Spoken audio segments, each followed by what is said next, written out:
اللہ وبرکاتہ۔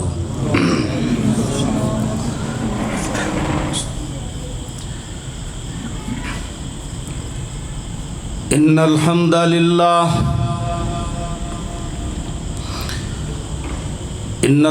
للہ نحمده ونستعینه ونستغفره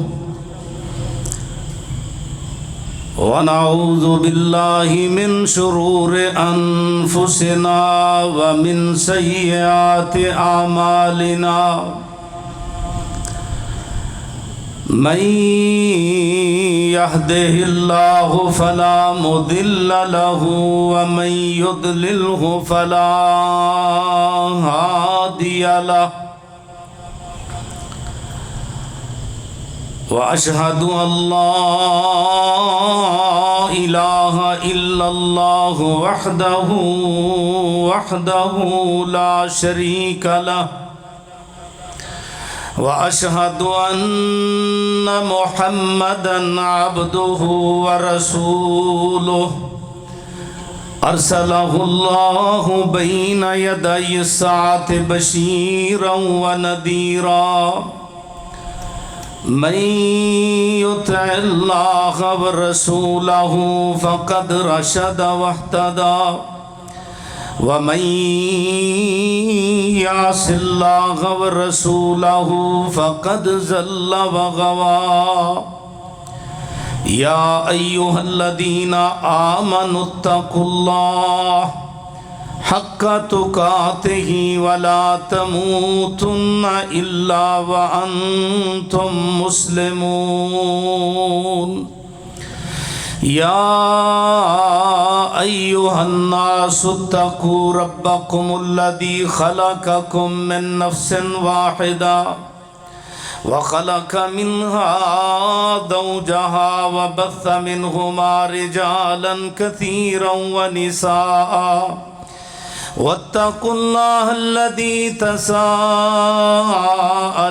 به والأرحام إن الله كان عليكم رقيبا يا أيها الذين آمنوا اتقوا الله وقولوا قولا سديدا يصلح لكم أعمالكم ويغفر لكم ذنوبكم ومن يطع الله ورسوله فقد فاز فوزا عظيما اللهم صل على محمد وعلى آل محمد كما صليت على إبراهيم وعلى آل إبراهيم إنك حميد مجيد اللهم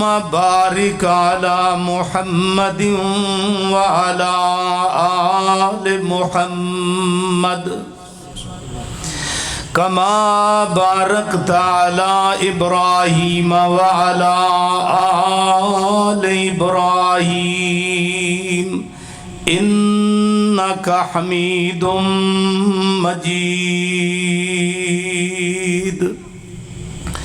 أما بعد فيا أيها الناس إن خير الحديث كتاب الله وخير الهدي هدي محمد صلى الله عليه وآله وسلم وشر الأمور محدثاتها وكل محدثة بدعة وكل بدعة ضلالة وكل ضلالة في النار أعوذ بالله السميع العليم من الشيطان الرجيم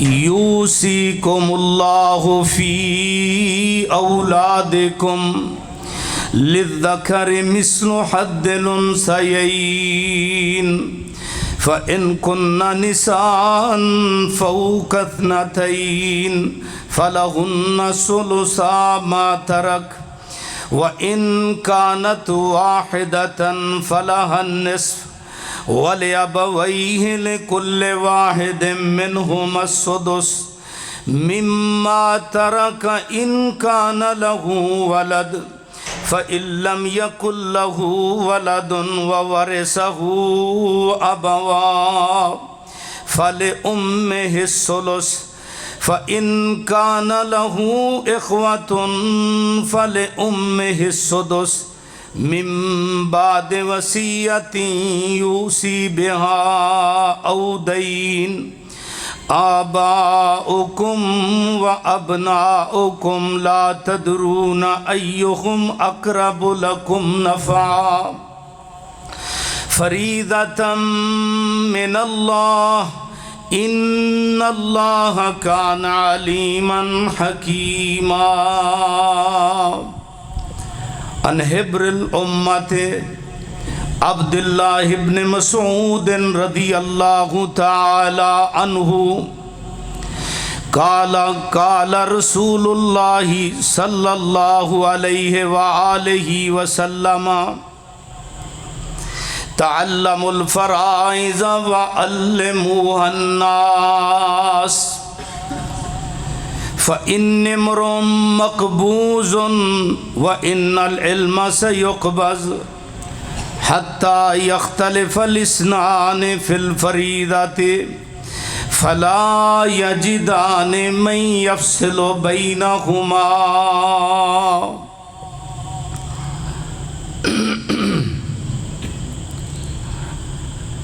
یوصیکم اللہ فی اولادکم للذکر مثل حظ الانثیین۔ لوگو اللہ تمہیں تاکیدی حکم فرما رہے ہیں تمہاری اولادوں کے بارے میں، للذکر مثل حظ الانثیین۔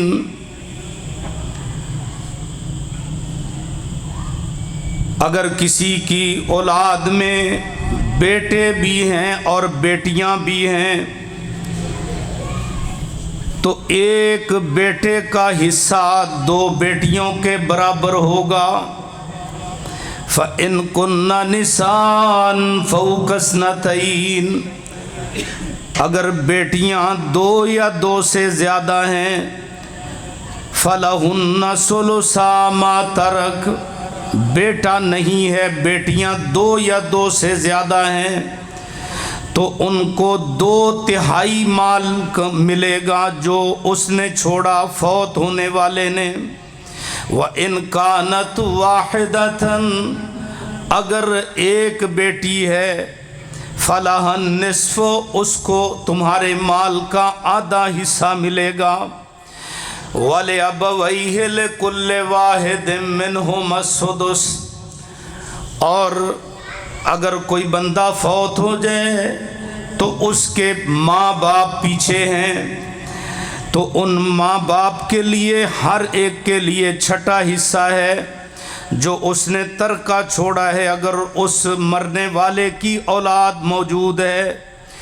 فَإِن لَّمْ يَكُن لَّهُ وَلَدٌ، اگر مرنے والے کی اولاد نہیں ہے، وَوَرِثَهُ أَبَوَاهُ، اور وارث بنتے ہیں ماں باپ، فَلِأُمِّهِ الثُّلُثُ، پھر مال کے 3 حصے کر لیے جائیں گے، تیسرا حصہ والدہ کو ملے گا اور 2 حصے باپ لے گا۔